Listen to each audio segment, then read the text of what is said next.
What is up, Sports Geeks, and welcome back to another episode of Conference Tournament Week. I'm joined by Nick. As always, I'm your host, Josh, and we have the SEC tournament here. We just recorded the Big 12. That one will be dropped probably about an hour before this SEC episode. The Big 10 one episode dropped earlier today, too. So make sure you check all three of those out, and then we'll have more March Madness stuff coming to you next week as well. So if you want a good bracket, if you want to win your bracket challenge, make a little bit of money, or just bragging rights over some family members too. This is the place to find it. But we have the SEC tournament starting tomorrow, right? So we talked about the Big 12 and the Big 10. Both of those are posted today. Those have already started today, just with a whole lot of preliminary games. Really nobody important, and then you have BYU. So that's really it. Playing today, but SEC starts tomorrow. You have a couple good games. I think you've got Auburn, Mississippi State. Auburn is still according to Lunardi, which is just crazy to me. Stephen Pearl loves to just harp on how tough of a schedule they had. Yes. Did you see when he said they have the best wins in college basketball, and the only one he could name was Florida? Don't get me wrong, beating Florida is impressive. It is, but that's it. That is all he had to say. I don't know. I'm surprised you didn't see that. No, I have not seen that. He was like, "Well, we beat Florida." And everyone was just like, "Okay." Yeah, that's great. It's like you're 16-15. Yeah, they beat Arkansas, they beat Florida, and then they beat St. John's and Kentucky. Those are their 4 quad 1 wins, and they have a quad 3 loss when it's home against Ole Miss. So I don't know, interesting. But we've got games going on tomorrow. We've got tournament teams playing tomorrow. Kentucky's playing tomorrow. Texas is playing tomorrow. Oklahoma is a team we'll touch on a little bit. They're playing tomorrow. They're on the outside looking in, and they're in a really, really good spot, I think, to beat South Carolina. C1 go through. We've talked about that a lot. C1 go through, and then they have a good game against Texas A&M, in which if you beat Texas A&M, you put yourself in, I think, a great spot to make March Madness. So interesting spot there for Oklahoma. But let's go ahead and hop right into this. We have the semifinals on Saturday. And I think that when I look at the SEC, especially with the way that Tennessee is playing basketball right now, I think it's the top 4 seeds, and I don't see a ton of teams knocking those top 4 seeds off before we get to the semifinals, right? This is a group where if you told me the 1 will be playing 4 and the 2 will be playing 3, I wouldn't be surprised at all. Am I the only one thinking that, Nick, or are you the same way? No, I'd agree. I feel like this is a conference that's top heavy, even though they love to go on and on and on and say that this is, the best conference in college basketball. I would personally disagree. I know I'm a Big 12 homer, but I don't think this conference is nearly as good as what the Big 12 is. So, yeah, no, I wouldn't be surprised one bit if we got there on Saturday for the semis and we had a Florida versus Vandy and a Bama versus Arkansas to go to the championship on Sunday. It would not surprise me one bit.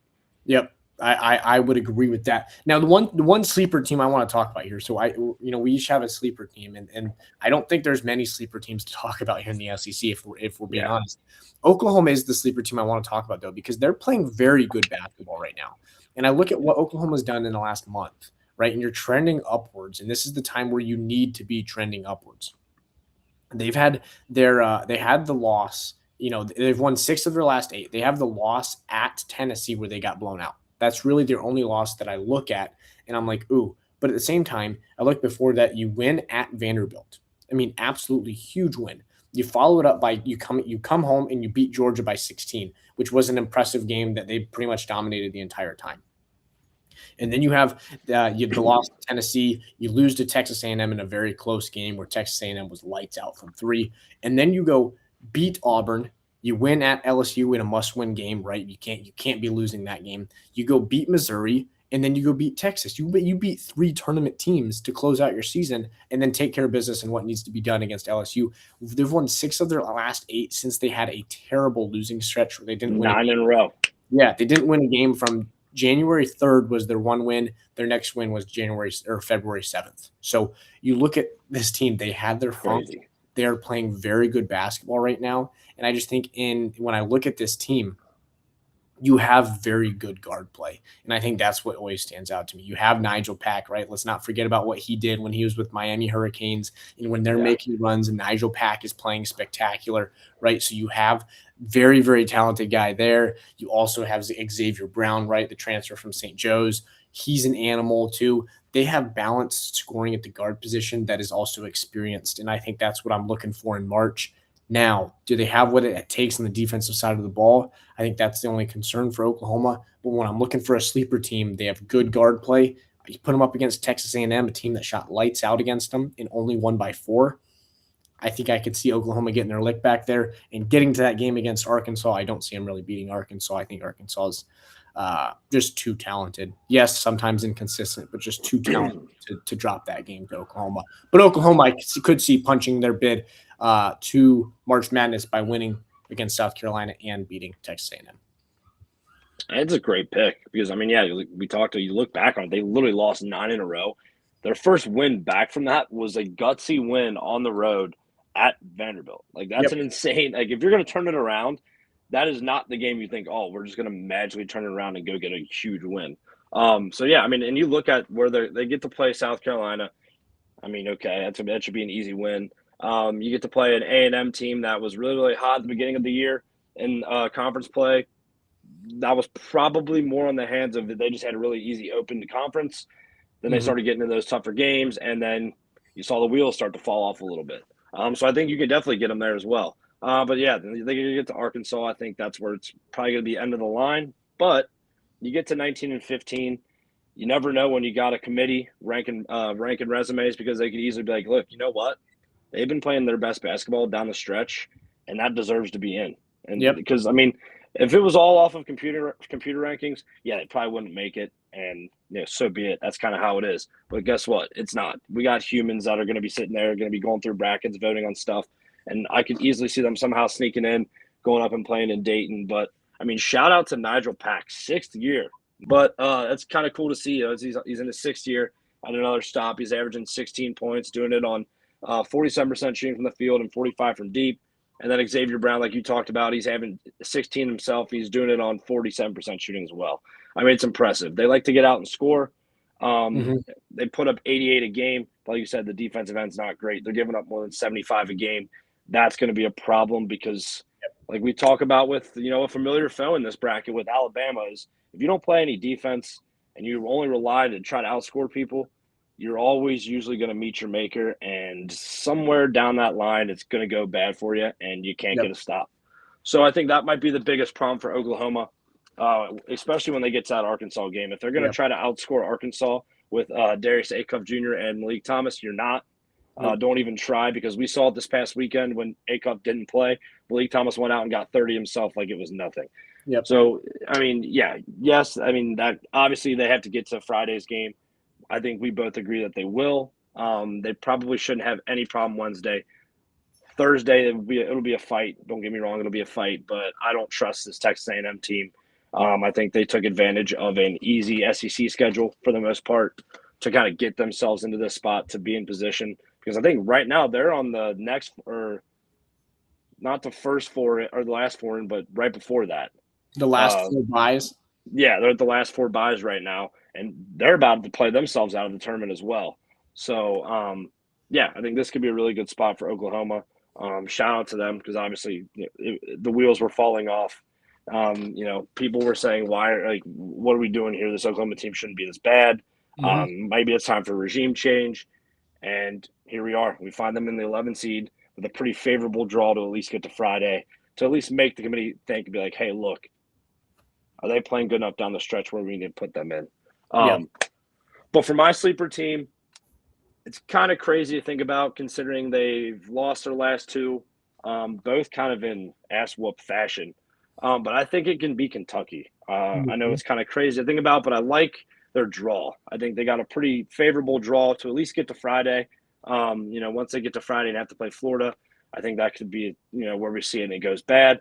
But they've proven that they don't want to play with Florida until the last 5 or so minutes of the game. So maybe they can string together a whole game because in the 2 times they played this year, we found it being a 2 to 3 bucket game with like 2 minutes left. And you're like, oh my gosh, Kentucky could win this. I mean, go back to the game on Saturday. If they call Clavstar for being out of bounds, Kentucky gets the ball back and they're only down a bucket.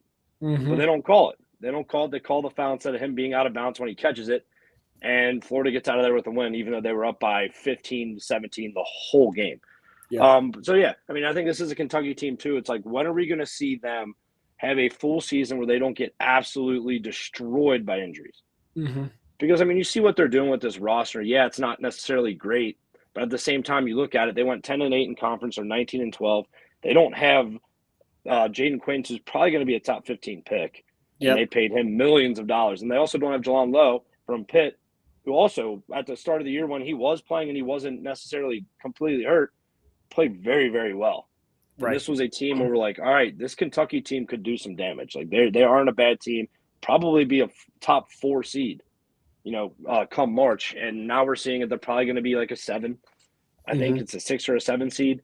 But no, I really love their draw. I mean, they'll beat the crap out of LSU. Then you get to go play a Mizzou team who's on the bubble. But guess what? You get the game prior to warm up and beat the hell out of LSU. So where then you Yep. again get to go. Also, you're basically playing in your backyard as well.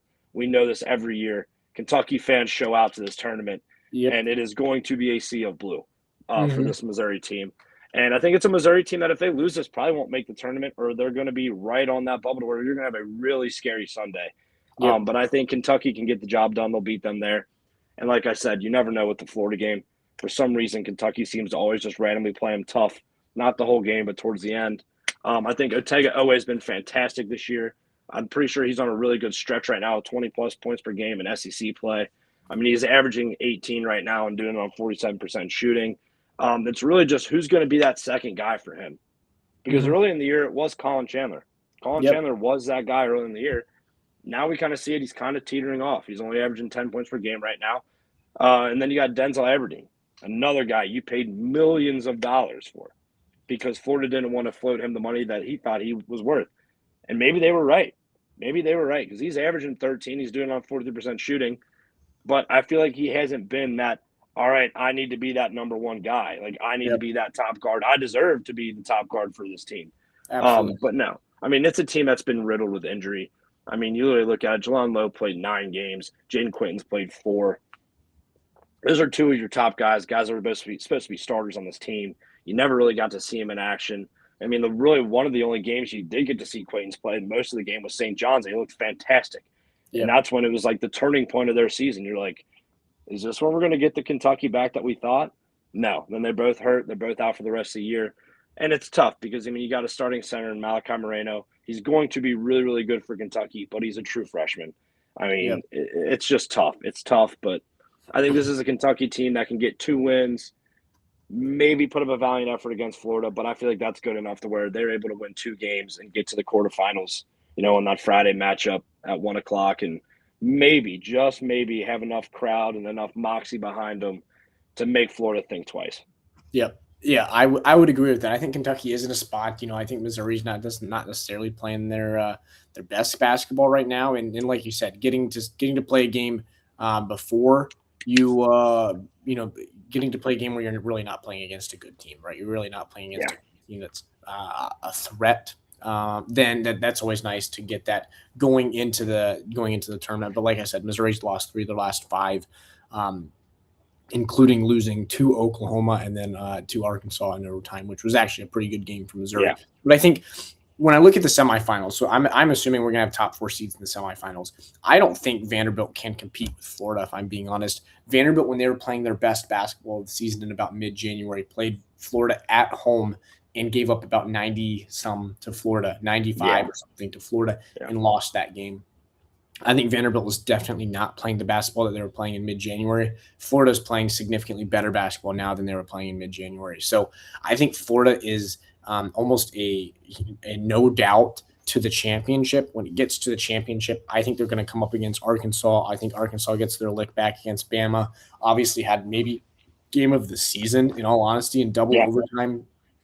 Acuff puts up 48 or 49. And misses a floater, which was a great look to get him the 50 bomb and send it to triple overtime. That game was played at Alabama. Both teams shot unconscious. Bama was absolutely unconscious from 3 that game and just from the floor. And Arkansas still sent it to double overtime. Obviously, Acuff played his best game all year, probably the best game he will play all year. But I think when I look at this Arkansas team, I look at this Alabama team. Alabama's a team that is very, very inconsistent from the three-point line. However, it is so hard to pick against or for Bama because whatever you pick will be wrong, because as soon as you pick them to lose, they'll go 18 of 31 from 3 and blow a team out of the water. As soon as you pick them to win, they're going to go 7 of 38 and they're going to get just blown out of the water. So yeah, I think they're very inconsistent. I'm going to take the guard play of Acuff. I understand Bama's got Philon. He's a stud too. Don't get me wrong. I'm going to take the SEC Player of the Year in Acuff over Bama. I also think that the play of Trayvon Brazile is so important. He is an animal, can shoot the 3, is very, very good inside, is a great lob threat, good rim protector. He is so crucial to this team playing well down the stretch. But this Arkansas team is deep. Guard play is great, right? So I think they're going to be a very dangerous team come March, especially late in March, maybe even into April. Who knows? We'll see that. But I'm going to take Arkansas over Alabama, and then Arkansas against Florida. And I think Florida's just too much. I think Florida wins the SEC. Florida is, in my opinion, is the clear-cut best team in the SEC, and it's not necessarily competitive. Arkansas can win a game. We've seen Florida play, especially their guards, play suspiciously bad at times. But I think in a big game like that, you're going to lean on the experience. Boogie Flan getting to play against his old team, old coach, right, in the SEC championship. Yes, Acuff, in my opinion, is going to be the best player on the floor at all times in that game. But I think the interior presence that Florida has is just going to be way too much for Arkansas. And I think we've seen that throughout the year. We saw when Florida played Arkansas what happened, right? I mean, it was way too much. So I think we see Florida win the SEC championship here. Talk about it being very hard to win the regular season title and the conference title, but when you have interior play like Florida has, it's not that hard. Yeah, no, I agree. I think Florida is clear and by far the best team in this league. I mean, you look at the 1 and the 2 seeds in this bracket; they have beaten both of them by 30 and put up 100 plus in both of those games. Yeah. They're just too much. They're too much. And if you're going to get a Boogie Flan, you're going to get a Xavier Lee that are going to shoot higher than 30% from deep in games, because they don't usually do that, you're most likely going to win a lot more than you lose. Yeah. And it's a team that, this Florida team, literally, if they go and win this, they could be deserving of the number 1 overall seed by the end of it. And I mean, I know they won't get it. They most likely won't get it because you're climbing a mountain at that point to get to it. Yeah. But deep down, I think in a lot of people's minds, they'll see that they probably are deserving of that if they can pull this off, which I don't see, like you said, why they couldn't. Because Vanderbilt doesn't have the firepower to get to there and beat them. Neither does Tennessee. So, I mean, you're playing either one of those two, most likely, unless Auburn somehow goes on a magical run and can knock off Mississippi State and then go and beat Tennessee and then go beat Vandy, which I don't see happening. But no, I mean, it's Florida's tournament to lose. And I think this is kind of the Florida team we expected all year. Everybody thought was going to happen at the beginning of the year. Yeah, no, I do completely agree there, Nick. So that's what we've got there, though, for the SEC championship. We both have Florida over Arkansas in the championship. It's going to be a fun tournament, but I think realistically, Florida is just too much. But given that, we will go ahead and see what happens there. But this has been the Sports Geeks podcast. They play, we talk. Thanks for watching, guys. Peace.